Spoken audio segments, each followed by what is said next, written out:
Su Mian was mid-slurp of his third mouthful of extra spicy beef instant noodles when his father, Su Jiangwo, slammed the front door of their 40-square-meter rental apartment so hard the flickering light bulb above their dining table flickered violently enough that Su Mian thought it was going to fall directly into his noodles. Su Mian did not even look up. He knew exactly what this meant. His father had lost all his money at the mahjong parlor again. For the 17th time that month. "Son!" Su Jiangwo yelled so loud the neighbor's corgi started barking through the wall. "Great news! We don't owe money anymore." Su Mian slurped the last curly noodle, wiped his mouth with the back of his hand. "Did you finally get a job?" Su Jiangwo waved his hand like his son had suggested the most ridiculous thing in the world. "Even better. I sold you." Su Mian's chopsticks clattered into the noodle bowl. Spicy soup splattered all over his gray cat-printed sweatpants. "You what? Sold me? To who? For how much?" 3 million yuan. To Lan Ce. Su Mian stared at him for 10 full seconds. 3 million? I am worth less than a second-hand Tesla Model 3. I checked. Second-hand Model 3 goes for 3.2 million. You could have negotiated an extra 200K more, so I have a lifetime matcha latte fund. Are you kidding me? I could have at least come with a free extended warranty. Su Jiangwo stared at his son like Su Mian was the insane one. What are you complaining about? Lan Ce is the richest alpha in the entire city. Bright blue hair. Handsome enough that every omega in the city would kill to date him. He owns half the commercial real estate. And he never wears suits. Only open shirts. I told him you can give him as many pups as he wants. He agreed to wipe all my debt in exchange for you moving in with him. What more could you want? Su Mian leaned back in his chair. He knew exactly what his father did not know. Su Mian had gone to the doctor last month for persistent stomach aches. The doctor had looked at his test results, patted Su Mian's shoulder very gently, and told him he had 0% chance of ever having pups. Su Mian had cried for 3 straight days, and ate 12 boxes of red bean mochi while he binged bad romance dramas on his cracked phone screen. Su Mian looked at his father. You lied to him. I'm infertile. When he finds out he paid 3 million for an omega that can't give him pups, he's gonna break both of our legs. Su Jiangwo waved his hand dismissively. That's your problem, not mine. I already signed the contract. You move in tomorrow. Good luck. He then grabbed his jacket and left, presumably to go back to the mahjong parlor to lose more money before he remembered he no longer had a son to sell. Su Mian sat at the table for an hour, staring at his half-eaten noodles until they went soggy and the broth developed that unappetizing film on top that always happened when instant noodles got cold. Then he started packing. Su Mian's luggage was very simple. One small hard-shell suitcase covered in peeling travel stickers he'd bought at a discount store to make it look more interesting, half of it filled with frozen mochi he had stocked in his tiny fridge, his portable rice cooker that had seen better days but still worked perfectly, his favorite knit shawls in various shades of gray and cream, and his orange cat named Tofu, who was currently chewing on Su Mian's sock with single-minded determination. Su Mian also put a return bus ticket in his wallet, just in case he got kicked out the first day. Actually, he put 2 return bus tickets, in case Tofu needed his own seat. That night, Su Mian couldn't sleep. He lay on his thin futon mattress, staring at the water stain on the ceiling that looked vaguely like a duck, and wondered what kind of person paid 3 million yuan for an omega without even meeting him first. Was Lan Ce that desperate? Was he that ugly that no omega would date him willingly? But his father had said he was handsome. Then again, his father thought the fake Rolex he bought from a street vendor looked very authentic. So his judgment was questionable at best. Tofu climbed onto Su Mian's chest and started kneading his collarbone with his paws, purring like a small motorboat. What do you think, Tofu? Su Mian whispered. Think this alpha is going to murder us when he finds out I'm broken? Tofu meowed, which Su Mian chose to interpret as probably not, but pack the good mochi just in case. The next morning, Su Mian took the subway to the business district, then stood in front of Lan Ce Tower for a full 5 minutes, craning his neck back to count the floors. He lost count at 64. His neck hurt. He took the elevator to the top floor, the 88th floor, which the display panel informed him was Penthouse private. Su Mian got off at the end of a hallway so quiet he could hear his own heartbeat. There was only one door at the end. A massive black door that probably cost more than his entire year's rent. He knocked. The door opened. The first thing Su Mian saw was height, 190 centimeters of it, at least. Then bright cobalt blue hair that looked like someone had poured the entire summer ocean right on top of his head. Professionally styled but slightly messy in that way that probably took an expensive stylist an hour to achieve. Sharp jaw that could cut glass. 2 silver stud piercings in his left ear that caught the light. And a white linen shirt. Fully unbuttoned. No undershirt. Su Mian could see a small black tattoo of a shark on Lan Ce's left rib. And extremely well-defined abs. Glistening a little like he had just finished working out. Lan Ce was holding a neon green protein shake in one hand, and his face was as cold as the ice blocks people saw in grocery store freezers. You are Su Mian. The debt payment. Su Mian's brain short-circuited. His eyes started counting automatically before he could stop himself. 1, 2, 3, 4, 5, 6, 7, 8. He blurted it out before he could bite his tongue. 8. Lan Ce blinked slowly, his expression not changing. Excuse me? Abs. Su Mian said, his face turning so red, he thought he was going to spontaneously combust right there in the hallway. I counted 8. Sorry. It was involuntary. I have very good eyesight, and they're very visible, because your shirt is very open. Which is fine. Totally fine. Great shirt. Nice shark tattoo. I'm gonna stop talking now. Lan Ce stared at him for 3 very long seconds, then stepped aside to let him in. The penthouse was exactly as Su Mian expected. Floor-to-ceiling windows overlooking the entire city, minimalist black and white furniture that looked like it came from a magazine spread. No decorations except stacks of paperwork scattered on the glass coffee table. There was not a single throw pillow, not a single photo frame, not a single plant. It looked like the kind of place a person who never buttoned his shirts would live in, cold, expensive, and emotionally unavailable. Su Mian put down his cat carrier. Tofu immediately jumped out, sniffed Lan Ce's expensive Italian leather shoe with suspicion, then decided his bare calf would make an excellent scratching post. Lan Ce did not even flinch. He just looked at Su Mian with those cold eyes. Your father told me you can give me as many pups as I want. Su Mian took a deep breath, ready to get kicked out and have to use his return bus ticket on the same day he arrived. My father lied. I'm infertile. The doctor said I have 0% chance of ever having pups. Like medically impossible. I'm very sorry. If you want to send me back, I'll work to pay you back the 3 million slowly. Very slowly, because I work at a convenience store and make 3,000 yuan a month, so it'll take me approximately 83 years, but I'll do it. I brought my return bus ticket in my wallet. 2 tickets, actually, because Tofu might need one. Su Mian waited for Lan Ce to get angry. He waited for him to yell, to call his father, to throw him out, maybe to throw Tofu out too. Instead, the cold look on Lan Ce's face softened, for a split second, into what looked suspiciously like relief. Perfect. Su Mian blinked. Perfect. Lan Ce nodded, taking a long sip of his protein shake. My grandmother has been pestering me to get mated and give her great-grandpups for 4 consecutive years. She calls me every Sunday at exactly 10 a.m. to yell at me for not settling down. Last month, she threatened to set me up on blind dates with every omega in the city. If you can't have pups, that's the best news I've heard in 4 years. He leaned against the marble counter, his shirt falling even more open. Su Mian tried very hard not to count the abs again. He failed. Still 8. Terms of the agreement. Lan Ce continued. You stay here, pretend to be my official mate in front of my family and all business associates. You get free room and board, 10,000 yuan allowance every month.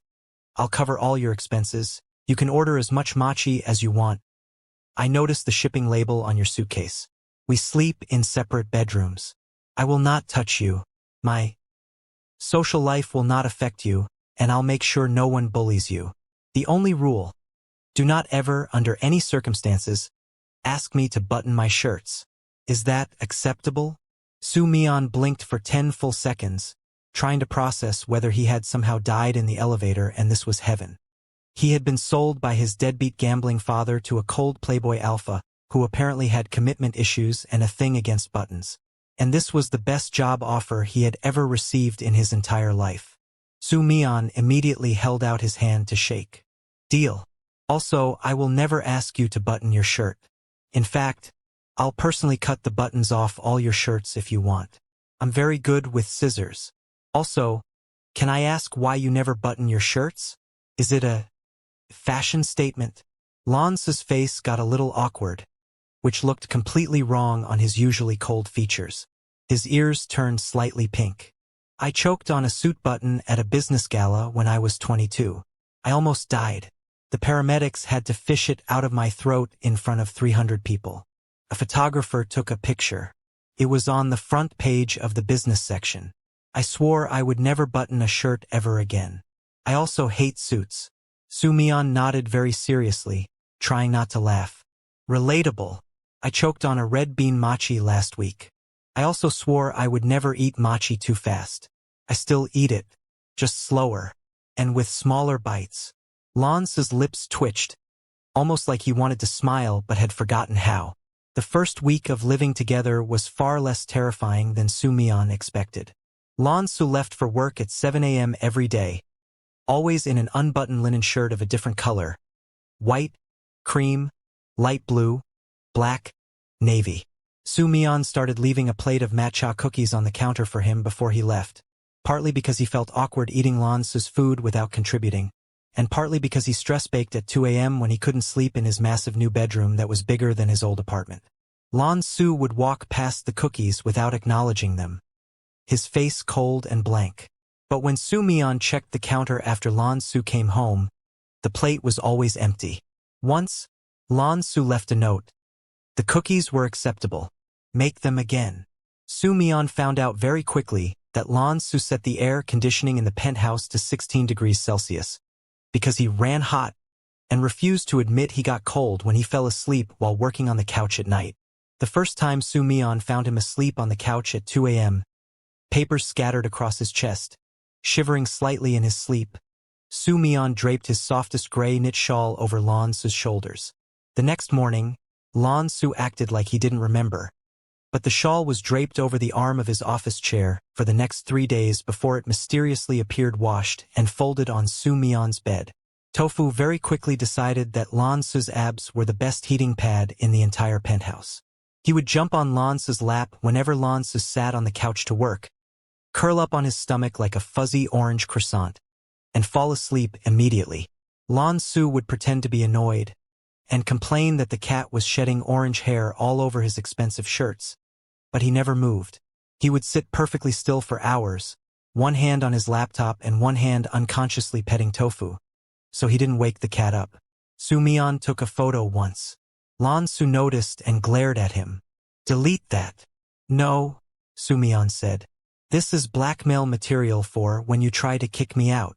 I'm not going to kick you out. You make good cookies. That's the nicest thing you've ever said to me. Lan Ce's ears turned pink. He went back to typing. The first time one of Lan Ce's ex-flings showed up at the door was on a Thursday afternoon. Su Mian was in the kitchen, attempting to make homemade mochi because he'd eaten through his frozen supply and the delivery was delayed. He was covered in rice flour. His hair was a mess, and he was wearing his duck-shaped house slippers and an apron that said, "Kiss the cook," that he'd found in the back of Lan Ce's empty kitchen cabinet. The doorbell rang. Su Mian opened it, holding a bowl of instant noodles in one hand because he'd gotten hungry mid-cooking, hot sauce smeared on his cheek. The person at the door was gorgeous, tall, elegant, with perfectly styled hair and designer clothes. Su Mian recognized him immediately from gossip websites. Lin Yu, the top male model who had been photographed with Lan Ce at least a dozen times over the past year. Lin Yu blinked at Su Mian, taking in the flour, the duck slippers, the instant noodles. Where is Lan Ce? He's in the home gym.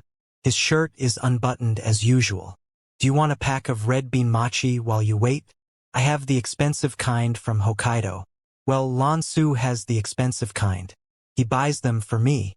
I'm eating them. Do you want one? Before Lin Yu could answer, Lan Ce walked out of the gym. A towel around his neck, shirt still fully unbuttoned, sweat glistening on his skin in a way that was frankly unfair. He saw Lin Yu and his face went immediately cold, colder than usual, which Su Mian hadn't thought was possible. "What are you doing here? I told you we broke up 3 weeks ago." Lin Yu's eyes got wet. "I missed you. I thought we could talk." "Who is this? Some random Omega you brought home?" Lan Ce stepped next to Su Mian, close enough that Su Mian could feel the heat radiating off him. "He's my mate. Leave." Lin Yu stared at Su Mian, still holding his instant noodle bowl, sauce on his cheek, rice flour in his hair, duck slippers. "Him? You chose him over me? I was willing to quit my modeling career to take care of you. I even bought you custom-made suits for you to wear to galas. 3-piece suits. Italian wool," Lan Ce said, completely deadpan. "He never asks me to button my shirt." Lin Yu froze for 3 full seconds, his face going through several emotions at once, then started crying and ran to the elevator, sobbing dramatically. Su Mian watched him go, then took a slurp of noodles. "Is that your standard breakup line you use for all of your exes?" Lan Ce wiped the sweat off his jaw with his towel. 90% of my breakups end with that line. 9 out of 10 people I date eventually try to make me wear a suit and button my shirts. It gets very annoying very fast." Su Mian snorted, taking another slurp of noodles. "Understandable. I would break up with someone if they tried to make me stop eating mochi. That's a fundamental incompatibility." Lan Ce's lips twitched again. "You have hot sauce on your face." "I know. It's a fashion statement." This time Lan Ce actually smiled. Small, barely there, but real. The city's biggest gossip account posted a photo of Lin Yu leaving the building crying an hour later. The caption read, "Lan Ce's new breakup line breaks records. Sources say he chose an Omega in duck slippers over the city's top model." What did he say this time? The comments were full of people guessing what the line was. Probably something about buttons again. "I heard he once broke up with someone because they tried to give him a tie as a gift." "No, I heard he broke up with someone because they suggested he wear a scarf." "A scarf?" Su Mian laughed so hard he snorted mochi out of his nose, which hurt but was worth it. The first time they had to go to Lan Ce's grandmother's birthday dinner was a month after Su Mian moved in. Grandma Lan lived in a traditional courtyard house in the old part of the city, the kind with red pillars and a garden with a koi pond. She had silver hair pulled back in a bun, sharp eyes that missed nothing, and an apron that said "World's Best Grandma" in sequined letters. She opened the door when they arrived, took one look at Su Mian, and immediately pinched his cheek. "Oh, you're so cute." Finally, Lan Ce brought someone home who doesn't look like he's going to run away screaming after seeing his unbuttoned shirt. "Come in, come in. I made your favorite dumplings, Lan Ce, and I made red bean soup for you, Su Mian." "Lan Ce told me you like red beans." Su Mian blinked at Lan Ce. "You told her I like red beans?" Lan Ce's ears turned pink. "You eat red bean mochi every day." It was a logical deduction. During dinner, halfway through the braised pork and steamed fish, Grandma Lan put down her chopsticks and looked at both of them with those sharp eyes. "So when are you two giving me great-grandpups?" Su Mian panicked. He opened his mouth immediately to tell her he was infertile, to apologize, to explain, but Lan Ce cut him off before he could speak. "We don't want pups. We're happy as we are." Grandma Lan snorted, taking a sip of her tea. "Good. I don't care if you give me pups or not. I just wanted you to stop bringing home people who keep trying to make you button your shirts. The last Omega you brought home tried to sew extra buttons on all your shirts while you were sleeping. I had to kick him out myself at 3 a.m. He cried on my koi pond for an hour." Su Mian almost choked on his braised pork. "He did what?" "Apparently he thought if all the shirts had buttons, you'd have to button them eventually," Grandma Lan said. "I told him that was the stupidest plan I'd ever heard. My grandson has been traumatized by buttons. We respect that in this family." Lan Ce looked like he wanted to sink through the floor. On the drive home, in Lan Ce's expensive car that was so quiet Su Mian could hear his own heartbeat, Su Mian looked at Lan Ce. You didn't have to do that. I could have told her I'm infertile. Lan Ce looked out the window at the city lights blurring past. It's none of her business. It's none of anyone's business. I don't care if you can have pups or not. Su Mian's face felt warm. He looked out the window too, so Lan Ce wouldn't see him smiling like an idiot. The annual city business gala came 2 months later. Everyone expected Lan Ce to wear a suit. He showed up wearing an open black silk shirt, tailored black pants, no suit jacket, no tie as usual. He brought Su Mian as his +1. Su Mian wore the nicest outfit he owned. A cream-colored sweater and black pants that Lan Ce had quietly left on his bed 3 days before with a note that said, "For the gala, they'll match my shirt." All the other CEOs stared when they walked in together.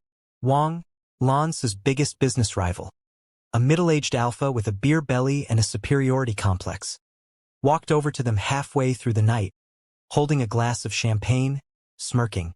"Oh, Lan Ce, I heard you bought this Omega to breed, right? I also heard he's infertile. What a waste of 3 million. You could have bought a dozen Omegas that can give you pups for that price. Or at least one that looks like he belongs at a gala instead of a convenience store."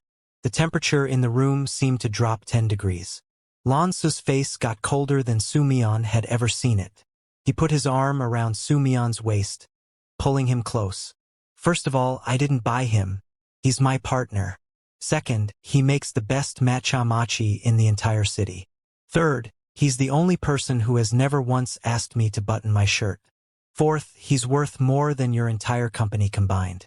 And fifth, I don't want pups. I want him." All the people standing around them went silent. You could have heard a pin drop on the marble floor. Wang's face turned bright red with embarrassment. He opened his mouth, closed it, then walked away quickly, nearly tripping over his own feet. Someone started clapping, then someone else. Then the whole room erupted in whispers. Su Mian's face was burning. "You didn't have to." "Yes, I did," Lan Ce said quietly. "He insulted you. No one insults you." Later that night, halfway through the gala, Su Mian saw Lan Ce talking to a very pretty Omega with soft green hair and an elegant dress. Very seriously, their heads close together. They were standing by the floor-to-ceiling windows, and the Omega was smiling, touching Lan Ce's arm. Su Mian's heart sank. Right? He's still a playboy. I'm just a fake mate. A convenient arrangement. He's going to replace me with someone who's actually worth 3 million yuan. Su Mian left the gala early, took a taxi home, and started packing his bags. He was halfway through packing his mochi stash, carefully wrapping each box, when the front door opened. Lan Ce came in, still wearing his open black silk shirt, his blue hair a little messy from the wind. He saw Su Mian packing and he stopped dead. "What are you doing?" Su Mian didn't look at him, kept folding his sweaters. "I saw you talking to that green-haired Omega. I know you're going to replace me. It's fine. I'll find a small apartment. I'll pay you back the 3 million slowly. I'll deduct the cost of all the mochi I ate these past few months from the first payment. And the cookies. And the rice. And the electricity I used for my rice cooker. It'll probably take me 100 years now, but I'll do it." Lan Ce blinked. Then he sighed. A long, tired sigh, and walked over.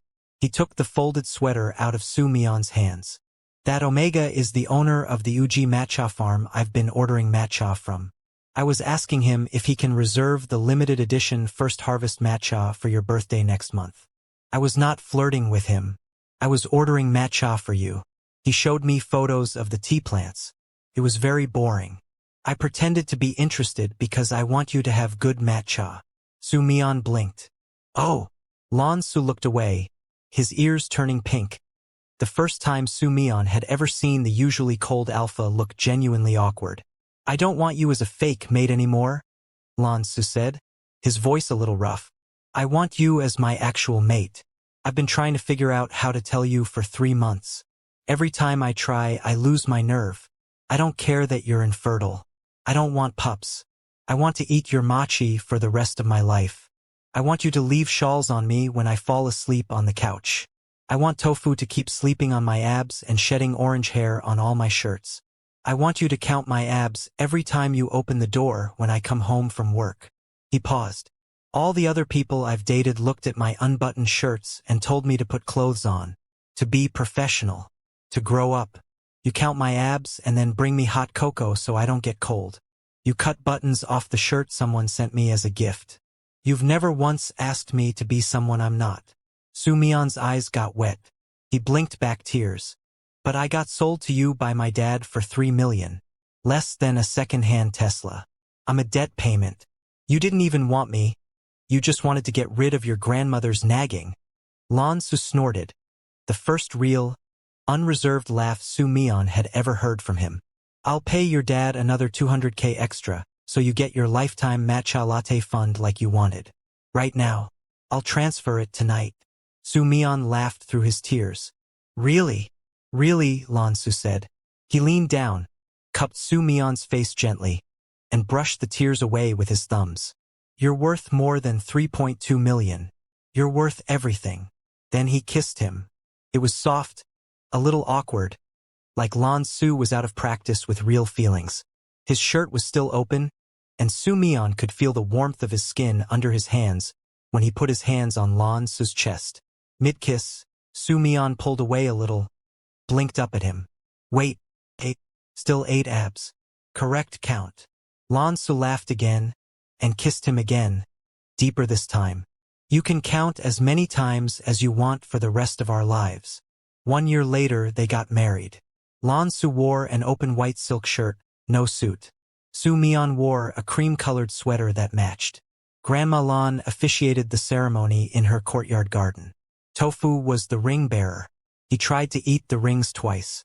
When Grandma Lan got to the vows, she looked at Su Mian first, her eyes twinkling.